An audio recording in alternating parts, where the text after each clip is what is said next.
Dans son livre Le mythe de Sisyphe, Albert Camus écrit « Il n'y a qu'un problème philosophique vraiment sérieux, c'est le suicide. Juger que la vie vaut ou ne vaut pas la peine d'être vécue, c'est répondre à la question fondamentale de la philosophie. » Pourtant, pour la plupart d'entre nous, peut passer des décennies, voire toute sa vie, sans se poser cette question. Mais pour certains d'entre nous, il arrive un moment où l'instinct de survie commence à nous faire défaut et nous sommes obligés d'y répondre. Voici comment Albert Camus décrit ce sentiment de l'absurde. Quel est cet incalculable sentiment qui prive l'esprit du sommeil nécessaire à sa vie? Un monde qu'on peut expliquer, même avec de mauvaises raisons, est un monde familier. Mais au contraire, dans un univers soudain privé d'illusions et de lumière, l'homme se sent un étranger. Cet exil est sans recours, puisqu'il est privé des souvenirs d'une patrie perdue ou de l'espoir d'une terre promise. Ce divorce entre l'homme et sa vie, l'acteur et son décor, c'est proprement le sentiment de l'absurdité. Dans son livre La philosophie de la tragédie, Léon Chestov écrit « Il est un domaine de l'esprit humain où jamais encore on n'a pénétré en volontaire. Les hommes n'y entrent qu'à leur corps défendant. Et c'est précisément le domaine de la tragédie.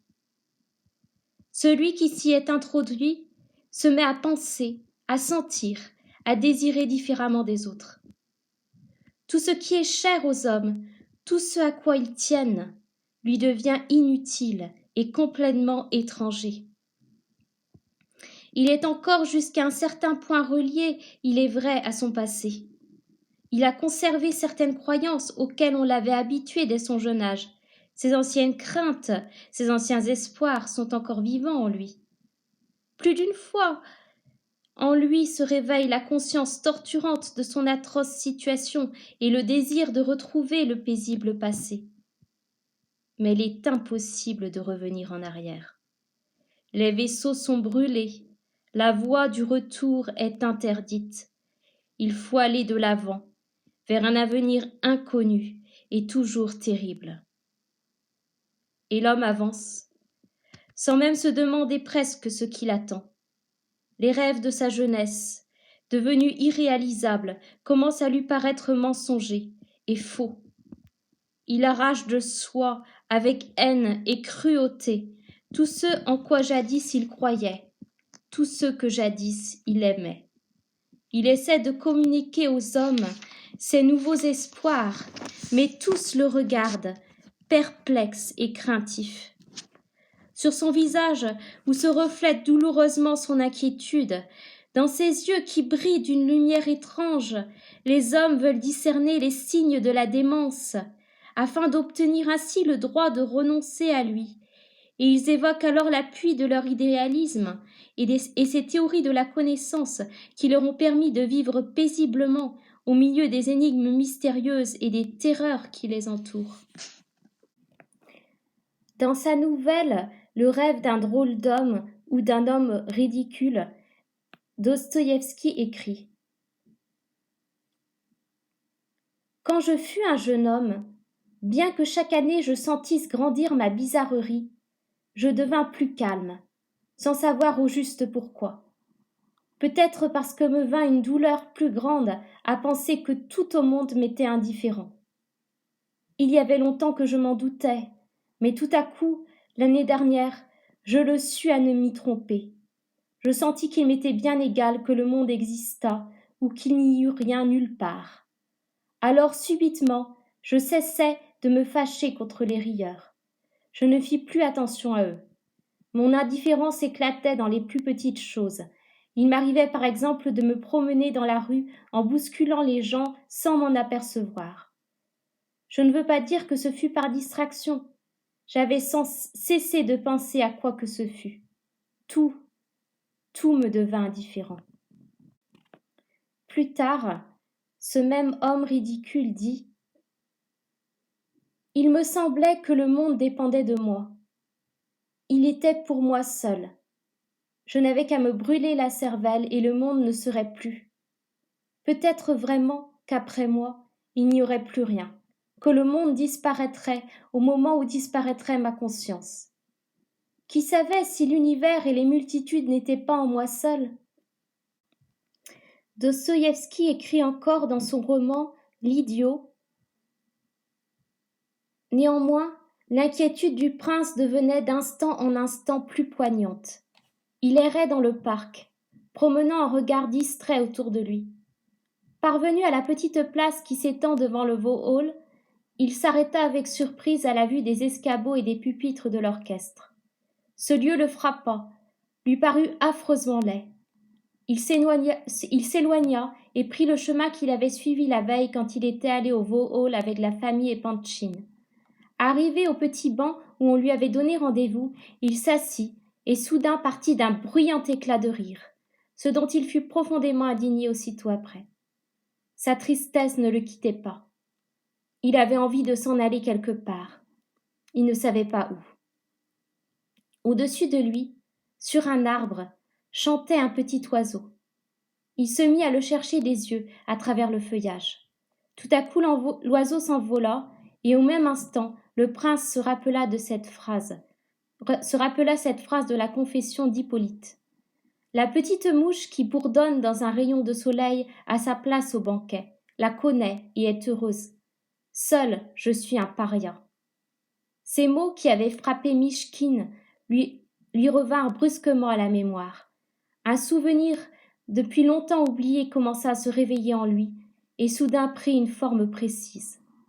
C'était en Suisse, dans la première année, ou pour mieux dire, dans les premiers mois de son traitement. À cette époque, il était encore tout à fait idiot. Il avait même de la peine à s'exprimer et parfois ne pouvait comprendre ce qu'on lui demandait. Un jour, par un temps magnifique, il était allé se promener dans la montagne et il avait marché longtemps, le cœur oppressé par une pensée pénible quoique vague et indécise. Devant ses yeux, le ciel brillait. Un lac était à ses pieds. Autour de lui, l'horizon ensoleillé s'étendait à perte de vue. Longtemps il contempla ce spectacle avec douleur. À présent il se rappelait qu'il avait en pleurant tendu les bras vers cet azur infini. Il sentait cruellement que pour lui rien de tout cela n'existait. Qu'est-ce que ce banquet, cette grande fête de tous les instants qui l'attire depuis son enfance et à laquelle il ne peut prendre part? Chaque matin se lève le même soleil radieux, chaque matin l'arc-en-ciel se dresse au-dessus de la cascade, chaque soir se teint de pourpre cette haute cime neigeuse qu'on aperçoit là-bas, tout au bout de l'horizon. La petite mouche qui bourdonne autour de lui dans un rayon de soleil, a sa place au banquet, la connaît et est heureuse. Le moindre brin d'herbe pousse et est heureux. Tout être a sa voix, la connaît, arrive et s'en va en chantant. Lui seul ne sait rien, ne comprend rien, ni les hommes, ni leur langage. Il est étranger à tout. Il est le rebut de la nature. Dans le mythe de Sisyphe, Camus écrit encore: il arrive que les décors s'écroulent. Lever, tramway, 4 heures de bureau ou d'usine. Repas, tramway, 4 heures de travail, repas, sommeil. Et lundi, mardi, mercredi, jeudi, vendredi et samedi sur le même rythme. Cette route se suit aisément la plupart du temps. Un jour seulement, le pourquoi s'élève, et tout commence dans cette lassitude teintée d'étonnement. Commence, ceci est important. La lassitude est à la fin des actes d'une vie machinale, mais elle inaugure en même temps le mouvement de la conscience. Elle l'éveille et elle provoque la suite. La suite, c'est le retour inconscient dans la chaîne, ou c'est l'éveil définitif. Au bout de l'éveil vient, avec le temps, la conséquence, suicide ou rétablissement. En soi, la lassitude a quelque chose d'écœurant. Ici, je dois conclure qu'elle est bonne, car tout commence par la conscience et rien ne vaut que par elle. Ces remarques n'ont rien d'original, mais elles sont évidentes. Cela suffit pour un temps à l'occasion d'une reconnaissance sommaire dans les origines de l'absurde. Le simple souci est à l'origine de tout. De même, et pour tous les jours d'une vie sans éclat, le temps nous porte, mais un moment vient toujours, où il faut le porter. Nous vivons sur l'avenir, demain, plus tard, quand tu auras une situation, avec l'âge tu comprendras. Ces inconséquences sont admirables, car enfin, il s'agit de mourir. Un jour vient pourtant, et l'homme constate qu'il a 30 ans. Il affirme ainsi sa jeunesse, mais du même coup il se situe par rapport au temps. Il y prend sa place. Il reconnaît qu'il est à un certain moment d'une courbe qu'il confesse devoir parcourir. Il appartient au temps, et à cette horreur qui le saisit, il y reconnaît son pire ennemi. Demain, il souhaitait demain, quand tout lui-même aurait dû s'y refuser. Cette révolte de la chair, c'est l'absurde. Un degré plus bas et voici l'étrangeté. S'apercevoir que le monde est épais, entrevoir à quel point une pierre est étrangère, nous est irréductible, avec quelle intensité la nature, un paysage peut nous nier. Au fond de toute beauté gît quelque chose d'inhumain, et ces collines, la douceur du ciel, ces dessins d'arbres, voici qu'à la minute même, ils perdent le sens illusoire dont nous les revêtions. Désormais, plus lointain qu'un paradis perdu. L'hostilité primitive du monde, à travers les millénaires, remonte vers nous. Pour une seconde, nous ne le comprenons plus, puisque pendant des siècles, nous n'avons compris en lui que les figures et les dessins que préalablement nous y mettions, puisque désormais les forces nous manquent pour user de cet artifice. Le monde nous échappe, puisqu'il redevient lui-même. Ces décors masqués par l'habitude redeviennent ce qu'ils sont. Ils s'éloignent de nous. De même qu'il est des jours où sous le visage familier d'une femme on retrouve comme une étrangère celle qu'on avait aimée il y a des mois ou des années. Peut-être même allons-nous désirer même ce qui nous rend soudain si seuls. Mais le temps n'est pas encore venu. Une seule chose, cette épaisseur et cette étrangeté du monde, c'est l'absurde. Les hommes aussi sécrètent de l'inhumain. Dans certaines heures de lucidité, l'aspect mécanique de leurs gestes, leur pantomime privée de sens, rend stupide tout ce qui les entoure. Un homme parle au téléphone derrière une cloison vitrée. On ne l'entend pas, mais on voit sa mimique s'emporter. On se demande pourquoi il vit. Ce malaise devant l'inhumanité de l'homme même, cette incalculable chute devant l'image de ce que nous sommes, cette nausée, comme l'appelle un auteur de nos jours, c'est aussi l'absurde. De même, l'étranger qui à certaines secondes vient à notre rencontre dans la glace, le frère familier et pourtant inquiétant que nous retrouvons dans nos propres photographies, c'est encore l'absurde. Oui, la vie vaut-elle la peine d'être vécue? Dans la Bible, l'Ecclésiaste dit « Vanité des vanités, dit l'Ecclésiaste. Vanité des vanités, tout est vanité. Quel avantage revient-il à l'homme de toute la peine qu'il se donne sous le soleil? Une génération s'en va, une autre vient, et la terre subsiste toujours. Le soleil se lève, le soleil se couche, il soupire après le lieu d'où il se lève de nouveau. Le vent se dirige vers le midi, tourne vers le nord, puis il tourne encore et reprend les mêmes circuits. Tous les fleuves vont à la mer, et la mer n'est point remplie. Il continue à aller vers le lieu où il se dirige. Toutes choses sont en travail, en delà de ce qu'on peut dire. L'œil ne se rassasie pas de voir, et l'oreille ne se lasse pas d'entendre. Ce qui a été, c'est ce qui sera, et ce qui s'est fait, c'est ce qui se fera. Il n'y a rien de nouveau sous le soleil. S'il est une chose dont on dise « Voici ceci, c'est nouveau », cette chose existait dans les siècles qui nous ont précédés. On ne se souvient pas de ce qui est ancien, et ce qui arrivera dans la suite ne laissera pas de souvenir chez ceux qui vivront plus tard. Moi, l'Ecclésiaste, j'ai été roi d'Israël à Jérusalem. J'ai appliqué mon cœur à rechercher et à sonder par la sagesse tout ce qui se fait sous les cieux. C'est là une occupation pénible à laquelle Dieu soumet les fils de l'homme. J'ai vu tout ce qui se fait sous le soleil. Et voici, tout est vanité et poursuite du vent. Ce qui est courbé ne peut se redresser, et ce qui manque ne peut être compté. J'ai dit en mon cœur, voici, J'ai grandi et surpassé en sagesse tous ceux qui ont dominé avant moi sur Jérusalem, et mon cœur a vu beaucoup de sagesse et de science. J'ai appliqué mon cœur à connaître la sagesse et à connaître la sottise et la folie. J'ai compris que cela aussi c'est la poursuite du vent. Car avec beaucoup de sagesse, on a beaucoup de chagrin, et celui qui augmente sa science augmente sa douleur. Comment s'engager dans quelque projet que ce soit si on n'a plus l'espoir en un avenir meilleur? Comment venir en aide aux autres quand on ne comprend plus le sens de la souffrance?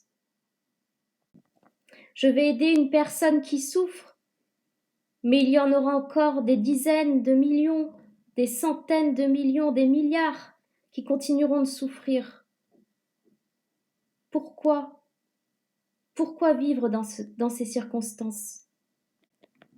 On ne peut pas espérer qu'un jour toutes les souffrances de la terre seront éradiquées. Et si ce sentiment de l'absurde venait de la comparaison entre le monde tel qu'il est et un paradis perdu? C'est ce monde qui précède le péché originel et dont toute souffrance est absente que l'homme ridicule va visiter.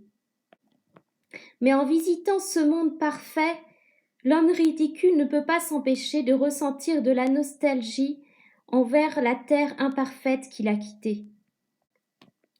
Le meilleur des mondes d'Aldous Huxley décrit une société dans laquelle tout est mis en œuvre pour éradiquer la souffrance. Cependant, le personnage principal du roman, John, décide de quitter ce monde idéal et choisit la souffrance plutôt que le bonheur. Pourquoi? Parce que ce paradis perdu recréé artificiellement supprime la liberté de l'être humain. Et John préférera la liberté au bonheur. C'est la conscience individuelle et libre qui cause la souffrance. C'est pourquoi certaines philosophies se proposent de renoncer à l'individualité afin d'éradiquer la souffrance. Si la conscience individuelle est la cause de la souffrance, ne se pourrait-il pas que l'on trouve également en elle le sens de cette souffrance? C'est ainsi que le personnage de Dimitri ou Mitya dans les Frères Karamazov s'écrit en s'adressant à Alyosha. Non, la vie est pleine, la vie déborde même sous la terre. Tu ne peux croire, Alexeï, comme je veux vivre maintenant, à quel point la soif de l'existence s'est emparée de moi, précisément dans ces murs dégradés. Rakitine ne comprend pas cela. Il ne songe qu'à bâtir une maison, à y mettre des locataires. Mais je t'attendais. Qu'est-ce que la souffrance? Je ne la crains pas. Fût-elle infinie, alors que jadis je la craignais. Il se peut que je ne réponde rien à l'audience. Avec la force que je sens en moi, je me crois en état de surmonter toutes les souffrances, pourvu que je puisse me dire à chaque instant « je suis ». Dans les tourments, crispé par la torture, je suis. Attaché au pilori, j'existe encore.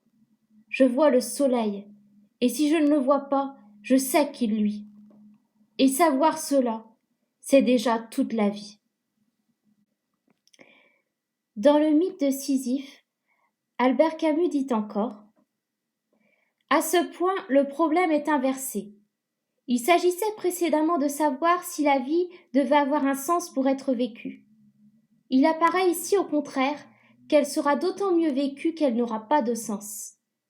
Vivre une expérience, un destin, c'est l'accepter pleinement.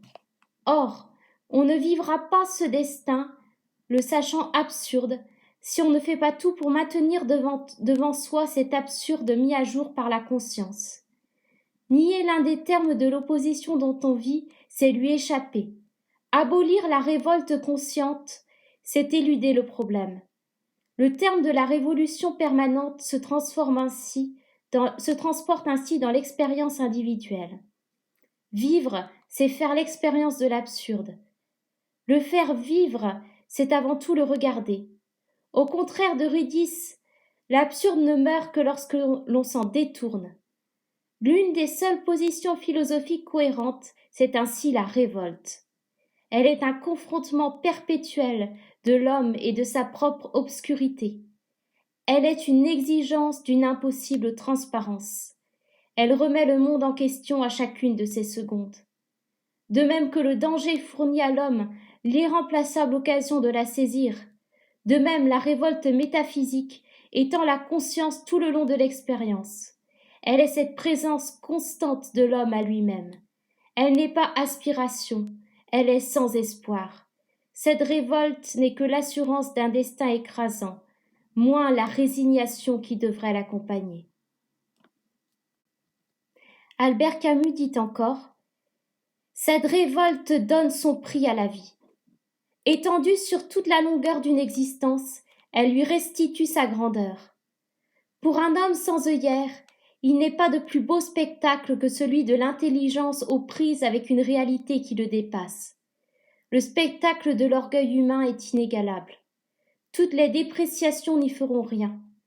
Cette discipline que l'esprit se dicte à lui-même, cette volonté forgée de toutes pièces, ce face-à-face au quelque chose de puissant et de singulier. Appauvrir cette réalité dont l'inhumanité fait la grandeur de l'homme, c'est du même coup l'appauvrir lui-même. Je comprends alors pourquoi toutes les doctrines qui m'expliquent tout m'affaiblissent en même temps. Elles me déchargent du poids de ma propre vie, et il faut bien pourtant que je le porte seul. À ce tournant, je ne puis concevoir qu'une métaphysique sceptique.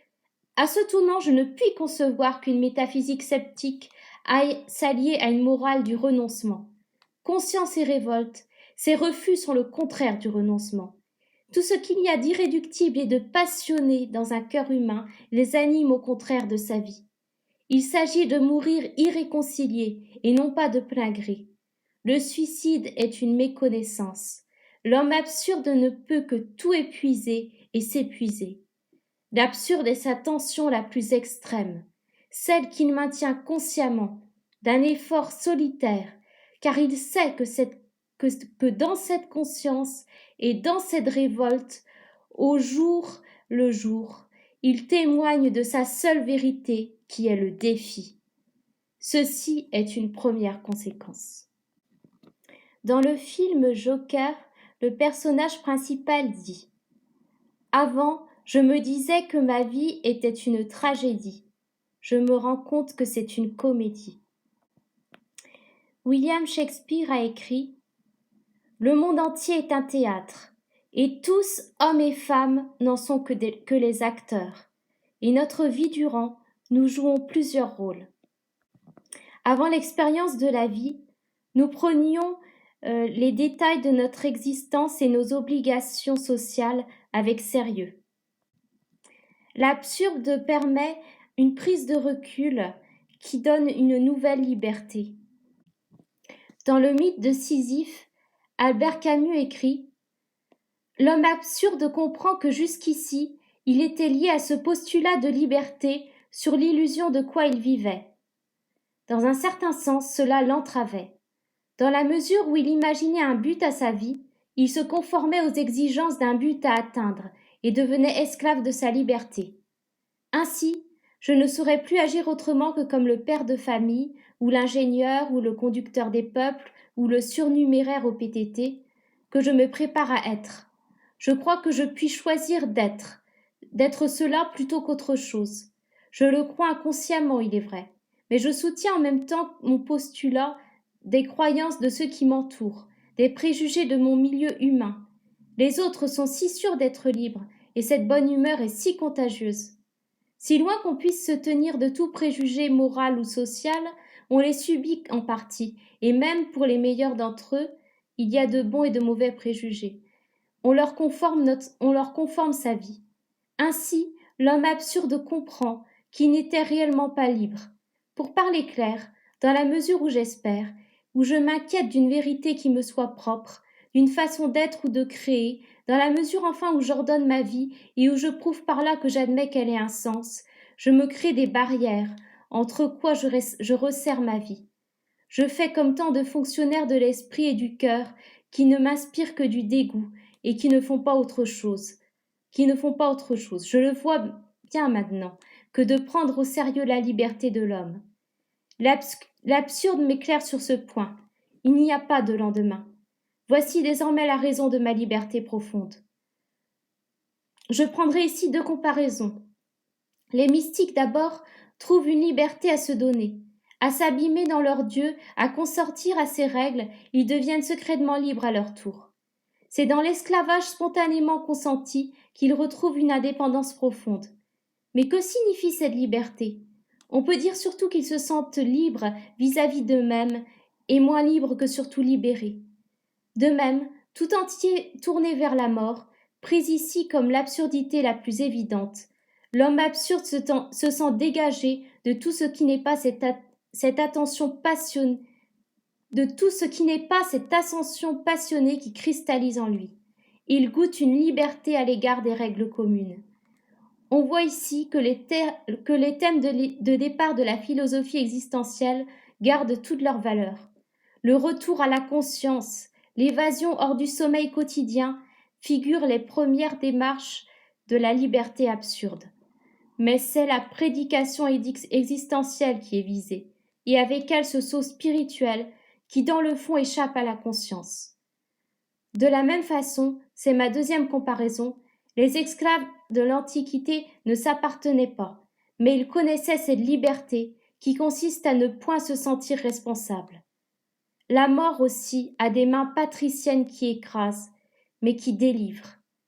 S'abîmer dans cette certitude sans fond, se sentir désormais assez étranger à sa propre vie pour l'accroître et la parcourir sans la myopie de l'amant, il y a là le principe d'une libération. Cette indépendance est à terme, comme toute liberté d'action. Elle ne tire pas de chèque sur l'éternité, mais elle remplace les illusions de la liberté qui s'arrêtait tout à la mort. La divine disponibilité du condamné à mort, devant qui s'ouvrent les portes de la prison par une certaine petite aube, cet incroyable désintéressement à l'égard de tout, sauf de la flamme pure de la vie. La mort et l'absurde sont ici, on le sent bien, les principes de la seule liberté raisonnable, celle qu'un cœur humain peut éprouver et vivre. Ceci est une deuxième conséquence. Dans ma précédente vidéo, j'ai parlé de l'oubli de la passion. Ce que permet l'absurde, c'est de retrouver cette attitude passionnée face à l'existence. Les grandes catastrophes telles que la pandémie que nous vivons sont des occasions de nous confronter à la mort. Dans son discours de Stanford, Steve Jobs a dit « Me souvenir que je vais bientôt mourir est l'outil le plus important que j'ai jamais eu pour m'aider à prendre de grandes décisions dans la vie. Parce que presque tout, toutes les attentes externes, toute fierté, toute peur de l'embarras ou de l'échec, toutes ces choses reculent face à la mort, en ne laissant que ce qui est réellement important. Se souvenir qu'on va bientôt mourir est le meilleur moyen que je connaisse d'éviter le piège de penser qu'on a quelque chose à perdre. Vous êtes déjà à nu. Il n'y a aucune raison de ne pas suivre votre cœur. » Et si c'était ça la réponse face à l'absurde, suivre notre cœur? Joseph Campbell a dit « Trouve un endroit à l'intérieur de toi où il y a de la joie et utilise cette joie afin de brûler ta douleur. Lorsque tu poursuivras ta joie, des portes s'ouvriront où tu ne pensais pas en trouver et où il n'y aurait pas de porte pour un autre que toi. » Dans son discours à l'université de Stanford, Steve Jobs a également dit « Votre temps est limité, alors ne le gâchez pas à vivre la vie de quelqu'un d'autre. Ne vous enfermez pas dans un dogme qui serait de vivre selon les résultats de ce que pensent les autres. Ne laissez pas le bruit de l'opinion des autres noyer votre voix intérieure. Et encore plus important, ayez le courage de suivre votre cœur et votre intuition. Ils savent déjà, d'une certaine manière, ce que vous voulez réellement devenir. Tout le reste est secondaire. Depuis que nous sommes petits, nous avons appris à être raisonnables, selon la définition donnée par notre famille et par la société dans laquelle nous vivons. Si nous écoutons notre voix intérieure, alors c'est notre véritable identité qui peut s'exprimer et s'incarner en nous. Dans la préface de son livre Rencontre avec le soi, un commentaire selon la psychologie de Carl Gustav Jung des illustrations du livre de Job de William Blake, Edward Edinger dit « Il existe dans l'inconscient un centre transpersonnel, une sorte de conscience latente et d'intentionnalité obscure. La découverte de ce centre, que Jung a appelé le soi, ressemble à la découverte d'une intelligence qui se situe au-delà du plan purement terrestre. L'homme n'est plus seul dans l'univers psychique et dans le cosmos. Les vicissitudes de la vie acquièrent un sens nouveau et plus large. Les rêves, les fantasmes, les maladies, les accidents et les coïncidences deviennent des messages potentiels envoyés par un partenaire invisible avec lequel nous partageons notre vie.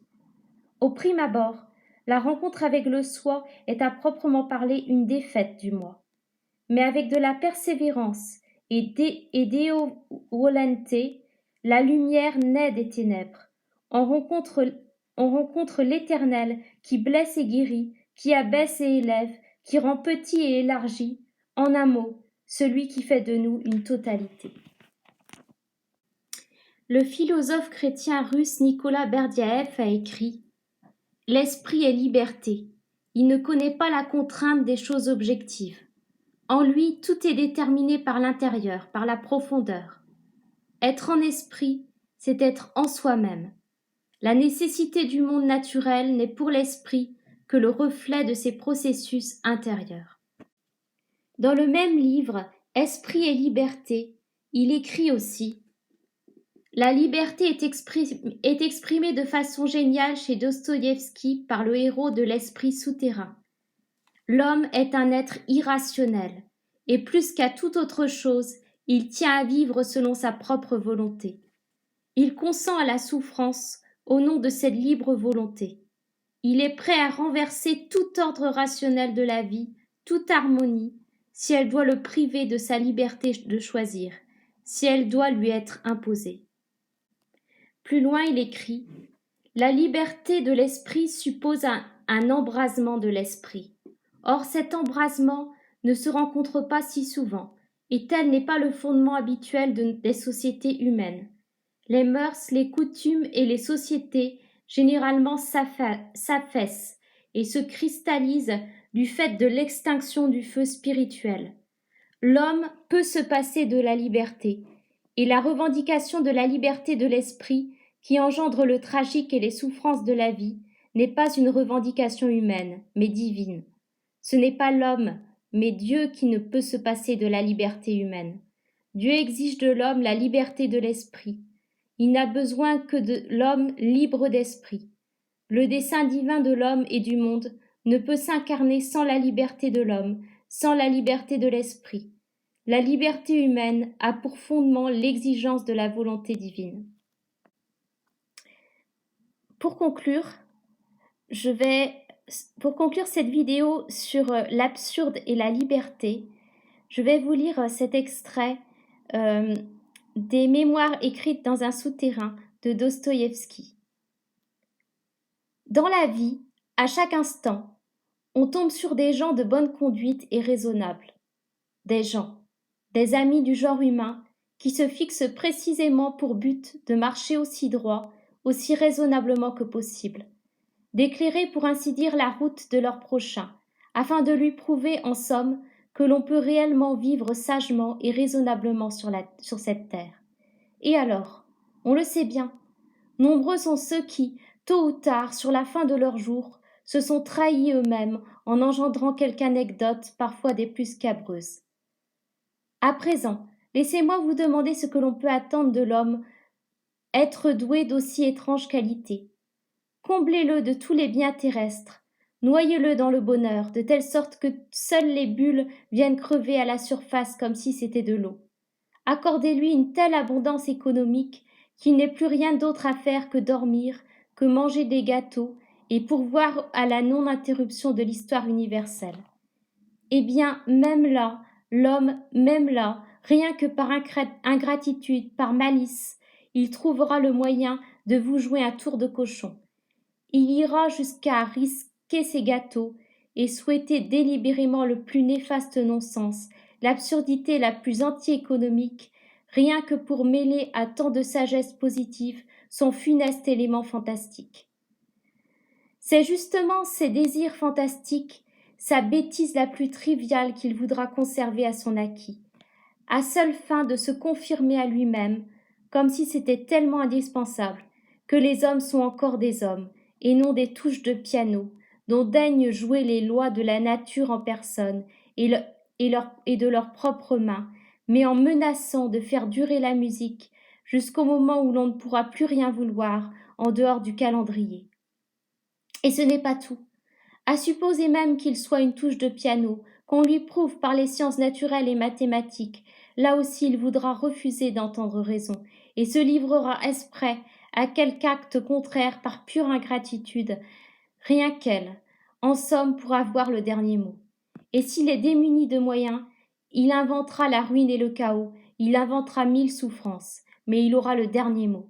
Il jettera sa malédiction sur le monde, et comme la malédiction est le propre de l'homme, c'est ça le privilège qui le distingue principalement des animaux.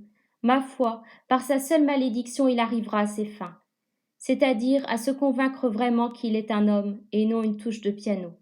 Si vous soutenez que même cela, on peut entièrement le prévoir en fonction d'une table de calcul, le chaos, l'obscurité, la malédiction, si bien qu'à elle seule la possibilité du calcul préalable arrêtera tout ce que la raison emportera, dans ce cas, l'homme deviendra fou, exprès, pour ne plus avoir sa raison, mais avoir quand même le dernier mot. Cela j'y crois, j'en réponds, car toute la tâche de l'humanité consiste précisément à ce qu'il me semble en ce que chacun veuille perpétuellement se prouver, quitte à payer les pots cassés, quitte à revenir à l'âge troglodyte. Après cela, comment ne pas se laisser tenter, ne pas se vanter qu'on n'en est pas encore et que le vouloir dépend encore le diable seul sait de quoi. Vous me criez, à supposer que vous me fassiez encore l'honneur de vos cris, que personne ne m'ôte ma volonté, qu'on s'ingénie seulement à s'arranger que ma volonté coïncide d'elle-même de mon libre arbitre avec mes intérêts normaux, avec les lois de la nature, avec l'arithmétique. Ah, messieurs, qu'est-ce que le libre arbitre aura à voir quand on en arrivera aux tables de calcul et à l'arithmétique, quand seul aura cours le 2 fois 4. 2 fois 2 feront 4, que je le veuille ou non. Est-ce cela le libre arbitre?